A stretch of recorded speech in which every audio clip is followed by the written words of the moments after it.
pressure as well. Russell talks about being under pressure. Celtic are under pressure this half-time. May as well come to Russell straight away there. Decent start, first 20 minutes, then naivety in our mentality completely goes, and it's now a case of damage limitation, Russell, ain't it?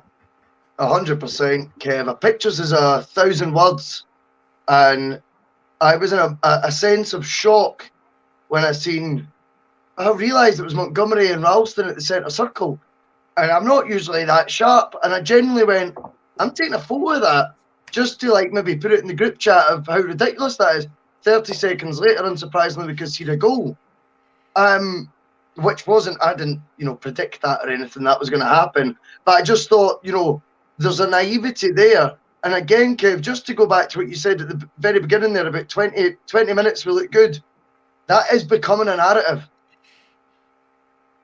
I think as well, I've said it quite a few times, it's more to do with a mentality. You saw it as soon as Turnbull made that mistake, Laura, that was it. It was game over. The mentality of that team disappeared. The same as it did when Ayeti missed that chance against Dundee United at the weekend. Team, we're not built to handle adversity yet. Yeah, I mean, I kind of jokingly put in the chat, I don't know that I can show my face on this stream at halftime after that. I can't think of an error from a Celtic player that's been more embarrassing on an individual level than that for a long, long time, if ever.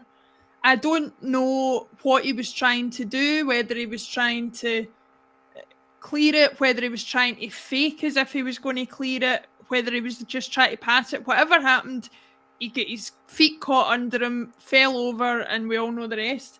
But I mean, up until that point, we had been playing well. I think it comes down to a few of the same old things, which is not taking chances when we're on top. Kyogo specifically, and I love him to bits, really should have had 2 goals within the first 15 minutes or so. And, there's multiple other opportunities that we've had. If we were the type of team that capitalised on our strong periods in a match, we would be talking about a totally different team. But that is at the end of the day, that is the problem. We can't capitalise, because there's no way, to me, Leverkusen go ahead and score 2 goals if we're 2 goals up in the first 20 minutes. But because we're not, they still have their heads in the game and think we can do this. And now they're where we should have been. Definitely, you have got the missed chance. You have got the Kyogo 2 chances that he did miss. But Lawrence, the bottom line is, Laura mentioned Turnbull there. I actually think he's trying to let the ball go out. He's realised that the ball's not going to go out. Then he's actually tripped over his own feet. But Autumn Glow says German TV said we defended like absolute amateurs. They're right, I'm afraid. We can't argue with comments like that, can we? Listen, he was more Raymond than Paul, wasn't he? But, I don't think him and Roger work in the same team. It's, when they lose the ball, they don't get back far enough.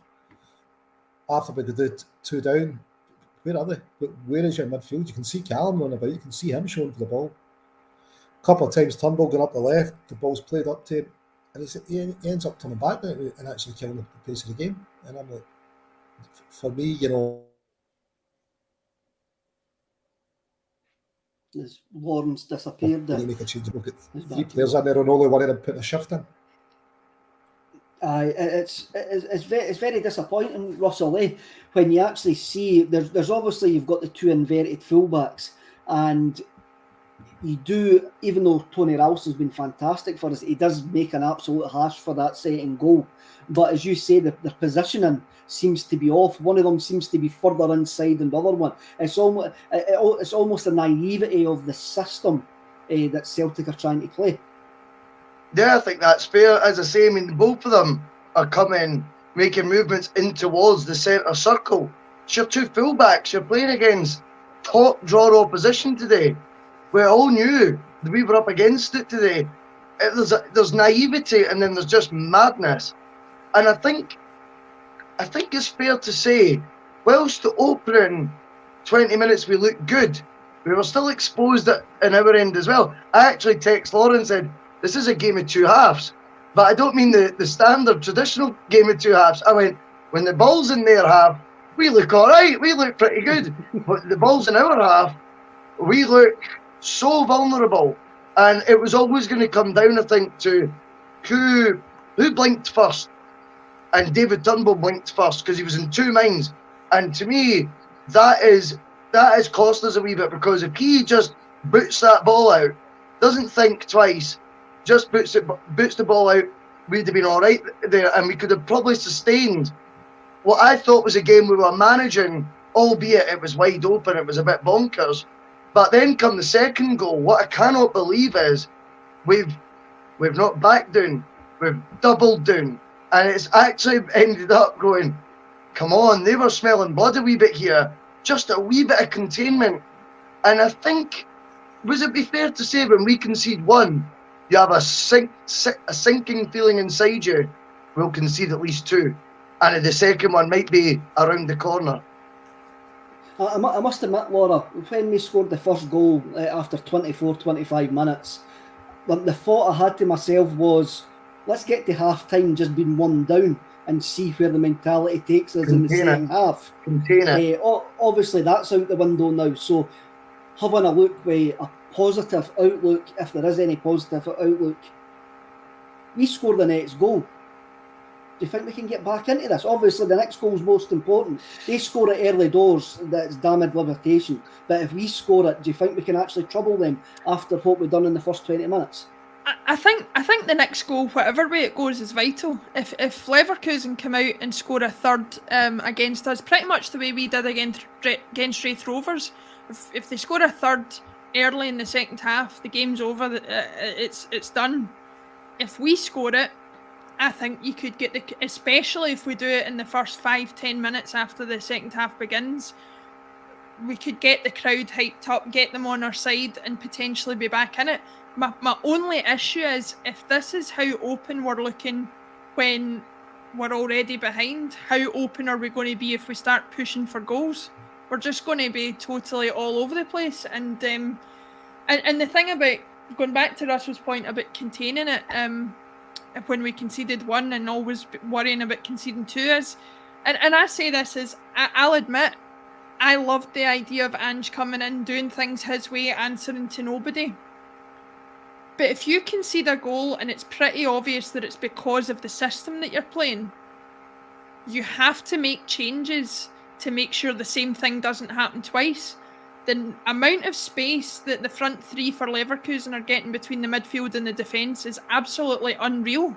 They're absolutely running riot. There's nobody near them. There seems to be no man marking system, no closing down system of any description, and they're just running any channel that they want and just feeding the ball to each other. And I think that is where I'm concerned about the second half. I would love us to go out and push for a goal, but I think it opens us up to serious problems if we do. Lawrence, I think it's fair to say, are we being a bit over-critical about Celtic? Because I think it's fair to say that Leverkusen are the best side we're going to face this season with some weak, or the best side we've faced this season so far. Well, listen, they definitely are, but you've got a midfielder, Calmack, Roger and Turnbull, and you lose a goal.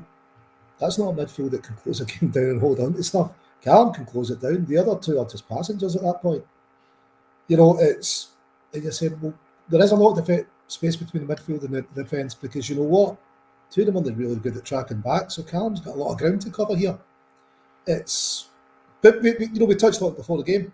It's something that you could see happening before the game because of the qualities that two of those players have. You've got two number 10s, a great logic way over Turnbull, and yeah, you know, if we need to get back into this, I would say we need to make a change in that midfield and put somebody on that's going to give Callum a hand, because you can't let a team just have the freedom of your half. You know, we did look good going forward, but I don't know how much Turnbull and Logic had to do with that. Us looking good going forward, I think that's maybe more at the bad of Jota and Kyogo. And Callum's, you know, playing a few decent balls up. So I'm kind of going, they're not giving us much going forward. They're giving us nothing as defensive midfield. What the two of them doing in the park? I'd definitely sub one of them, and probably Turnbull I'd take off and give McCarthy a run out. Fogel comes in. Why does Kev have a blackboard in the background? It's my tactics board. That's why it's blank, guys. That's why it's blank. Aye, definitely. Russell, what changes would you make at half time? We'll just sort of round up here and we'll get back for the second half.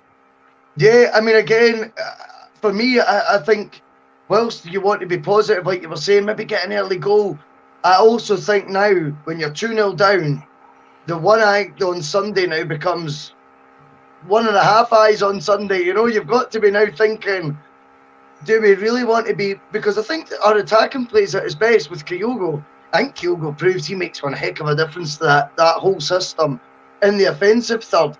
But also, are we willing to push him for 90 minutes now and then expect him coming back from a serious injury? We all seen the photos of him in the cast. Are we really wanting to put 90 minutes on him tonight and then expect him to deliver again at Pittodrie on Sunday, when really we can't afford to drop points on Sunday? For me, the changes you would make, instantly McCarthy comes on. I think that just makes sense. If McGregor is remotely under any sort of doubt about how he's feeling, then trust his judgment. For once, protect Callum McGregor and think, right, we're 2-0 down here, put on Beaton, put on Soro, certainly bring on McCarthy for one of Rogic or Turnbull. I think they kind of called that before the game. The two of them starting doesn't really work. I'll say for Jota, though, again in that first 20 minutes, I know I'm going a wee bit off piece, but he looks so creative when we go forward. But I just worry that with fullbacks playing this inverted role and then wingers of Abada and Yota's nature who don't have defensive minds, the truth of the matter is, Kev, I think the second half we could concede more. We could, but then we could score first. Look, I need to be the positive man on this one. So I need to be the positive one. Laura, I think we'll see Soro and McCarthy very, very soon in that midfield. I think so. What I would maybe do is, and I don't think Ange will do this, but I would like to see us change shape. I would like us to go 3 at the back and take Turnbull and Rogic both off, replace one of them with a defender and one of them with a striker, and go 3-5-2. Then it means Montgomery and Ralston don't have as many defensive duties if they're playing wing back. You can put somebody up top with Kyogo, put Jota in the number 10 role, and then just have 2 sitting midfielders. That's personally what I would do. Whether he will do that, I don't think. I can't see him changing shape, and maybe Russell's suggestion about substitutions is more based on us keeping the shape that we had, which I can understand. I just want us to go out there and look a bit more solid at the back, whatever we do, than we have done. And if we can use that to build on and get back into the game in some way, and like you say, be a bit more positive going into the second half, then that's all I want. Lawrence, what are you looking for the second half? Listen, get a bit more solid. A bit of realisation that Turnbull and Rogic don't work in midfield, and tonight I don't think either was working. Definitely get McCarthy on if he's fit. Soro, and push McGregor further forward. I think McGregor's cracking number 10. And I'd like to see him get an opportunity to play behind Kyogo, to have Jota to his left and Abada to his right, and see what Cam can pick out. But we definitely need to solid up. You can't just go on with that midfield, because we're losing it. They look so good when they're attacking, because we're not really tracking back, are we? I mean, even when you look, Ralston loses that ball 10 yards inside their half. It was a midfield that was tracking back there. You didn't really see any of them sprinting back and coming into picture. They had a bit to do when they won that ball. Definitely, good point. But we only had 2 centre backs at that point. It's like you're saying, you've not got a midfield. It's a containing midfield. And Montgomery was the other fullback who was also on base at the halfway line at that time, Lawrence. It's like that's how I know they had a lot to do, but it was made a lot easier by how we were set up, in my opinion. No, definitely, but you'd still expect to see a defensive couple of your midfielders sprinting back there, going, we open. Yeah, let's get back in. Again, what we're looking at, Lawrence, is what we said before the game. We don't think the balance is right to try and play the way Postecoglou is trying to play. Now, I think the teams are coming back out. Big second half for Celtic. So hopefully we enjoy it, and we'll be back here at full time to discuss the second half in the game. Thanks very much, lads. Up the Celts.